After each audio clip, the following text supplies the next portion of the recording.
Thank you. Has everybody seen this document before? Have you? You haven't seen it. Okay, all right. Well, what happened was I got this document and I thought to myself, I really need to see the original document. I really want to see that, partly for the documentary, but partly because I wanted to share it with the Bahamian public. And so I went to Mr. Tynes, the parliamentary clerk, and I asked him to please, if he could go into the archives and find this document, and he said he couldn't because he's in Senate, he's in the House of Assembly, etc., etc. And I just kept pleading with him because it was really, really important. He finally did, weeks later, and he found the original. And I'm going to pass it around because it's really interesting to see. That's a copy of the original. A copy of the original. I saw the original. Yeah. Exactly. I saw the original, yes. This is a copy of the original, and it has the original signatures on it, and it has all of the names of the 438 people, which I thought was really, really, really important. And I was on my way home looking through this document because I wanted to see something very special. And in fact, I did. My mother's name is there. Both my grandmothers and all the women in my community are there. Several. And if you look through this, you'll probably see your own grandmother's names. Yes? Why wouldn't you allow men to sign it as well? Why didn't they allow men to sign it? Yeah. Okay, well, I'm going to come to that because this document here was from the Elks itself, which was the women's part of the Elks. And so what they did was they organized themselves, which I think may have been a lot to do, and they also went outside of the Elks and got women to sign. A later petition, which you have there in front of you, certainly many men signed a 58 petition, which we're going to come to. All right, so their reasoning for do it, I can only make a conjecture. Were women allowed to join the Elks from the beginning?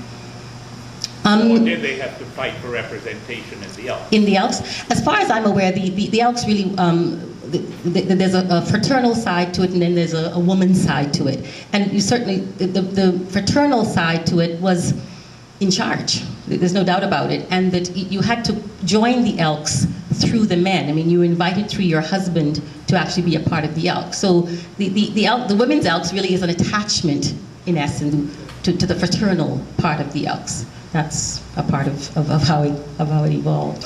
All right, so 1952, this petition went forward under Dr. Walker, Mabel Walker's husband, and it basically died in committee. Not much happened as a result of this. But you can see at number 4, they're talking about Bahamian women, like men, are required to pay taxes. Now, in their later documents, they talk about no taxation without representation. And these women knew that the 13 colonies broke away from the empire on that same clarion call of no taxation without representation. So this tells you a part of their own exposure and what they knew, even given a limited formal education. So no taxation without representation was one of the clarion calls of the women's suffrage movement. Now, what happened just earlier than 1952 was that Rufus Ingram, you saw his daughter in the documentary, he ran in '49 as an independent in Crooked Island and Acklands, and he lost. He came back to his wife, Mary Ingram, and he said, you know, May, if women had had the right to vote, I would have won. That was his view of what happened during the '49 election in his constituency in Crooked Island and Acklands Island. If women had the right to vote. And anecdotally, that is also seen as one of the things that sparked Mary Ingram to really move ahead with the women's suffrage movement, the fight for the right for women to vote. So 1952, the Elks Lodge put forward the petition, Dr. Walker, and it went to the Constitutional Committee, and not much came of it there. All right, moving on, in 1953, and I'm going to do this sort of chronologically in that way and try and move very quickly, 1953, the Progressive Liberal Party was formed under Henry Milton Taylor, William Cartwright, and Cyril Stevenson. And that was the beginning of party politics as we know it in the Bahamas. So in 1956 then, we had a general election. And in that general election, the Progressive Liberal Party under Henry Milton Taylor fielded candidates. And Cecil Wallace Whitfield ran in Eleuthera under the Progressive Liberal Party in the 1956 election. It was then that Georgiana Simonette, Sir Clement Maynard's mother, who was from Eleuthera, she'd now moved to Nassau, and Eugenia Lockhart, both of these women were staunch members of the Progressive Liberal Party from its inception. And they were the head of the women's branch of the PLP, which was the backbone in terms of fundraising of the Progressive Liberal Party at this time. And they maintained the position of chair of the women's branch and secretary of the women's branch for over 10 years, almost to the end of their lives. They stood in those positions. They then went in 1956 with Cecil Wallace Whitfield to Eleuthera to campaign for him, because Georgiana Simonette was from Eleuthera, and of course they felt that she would have known the lay of the land very well. Cecil Wallace Whitfield lost the election in 1956.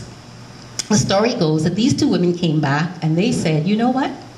If women had the right to vote, Cecil Wallace Whitfield would have won. So they're beginning to see the utility and usefulness of the vote, and of the women's vote, I should say. So they come back to SAW, and they then organize PLP women and women outside of the PLP to struggle for the right to vote. 1956. 1957, Mary Ingram, Mabel Walker, Eugenia Lockhart, and Georgiana Simonette, and they're all lodgies, they're all members of the Elks too. They form officially what's called the women's suffrage movement in 1957. It was a constitutional body. Mary Ingram was voted in as president. Georgiana Simonette was vice president. Eugenia Lockhart was secretary, and Mabel Walker was treasurer. And according to the historical documents, those positions changed. There was a time when Mabel Walker was the president and Mary Ingram was the treasurer. And I have all that. I have all the sources for that. All right, so 57 was the formation of the women's suffrage movement officially. In 1958, we had the general strike of 1958 in early January. And this was a historical turning point in the Bahamas period, and also for the women's suffrage movement. As a result of the general strike of 1958, which lasted 19 days, which crippled the economy, all workers went on strike under the banner of the Bahamas Federation of Labor to support the taxi drivers' union. Because of that, the colonial office really sat up and took notice of the Bahamas. Prior to this, it was more of a hands-off policy in terms of what was happening in the Bahamas, because things seemed to be going well. The colonial office wasn't really hearing any that there were any problems here, as there had been in the Caribbean in the 1930s, as there had been in the Bahamas in 1942 at the Burma Road riots. Things seemed fairly peaceful on the surface, and so they allowed the political directorate, the Bay Street Boys, later the Bahamian Party, to manage the affairs of the country in the way that they did. And the United Bahamian Party was later formed in 1958 as a result of the Progressive Liberal Party's formation to get ready for the 62 election. All right, so as a result of the social unrest of 1958, the colonial office sent Sir Allen Lennox Boyd to the Bahamas to see what was happening. And that would be the equivalent of what happened in the Caribbean in the 1930s, when Sir Alfred Moyne went to the Caribbean, the English-speaking Caribbean, to see what was happening there as a result of their social unrest in the 1930s. And it was after that, in the other parts of the English-speaking Caribbean, that you had universal suffrage coming out of their social unrest of the 30s. So the Bahamas was apart from that, treated differently from that. And our major event, in terms of when England really took up, or the House of Commons really sat up and took notice, was the general strike, because it gained international coverage in the United States and in Britain. Sir Randall Fox actually sent a woman, her name is Corinne Fountain, I don't know if any of you know her, but she was, and this is in his book, and her code name